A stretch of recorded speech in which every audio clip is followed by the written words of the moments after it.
చూడలేరయ్యా. అవును సార్. నీకు నాకు సెట్ అవ్వదు. ఒక మంచి జరగాలంటే ఏళ్ల తరబడి ఎదురు చూడకూడదు మామ. ఒప్పుకో.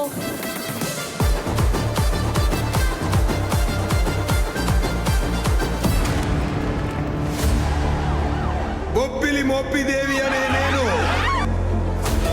ఆంధ్రప్రదేశ్ ముఖ్యమంత్రిగా దైవ సాక్షిగా ప్రమాణం చేస్తున్నాను.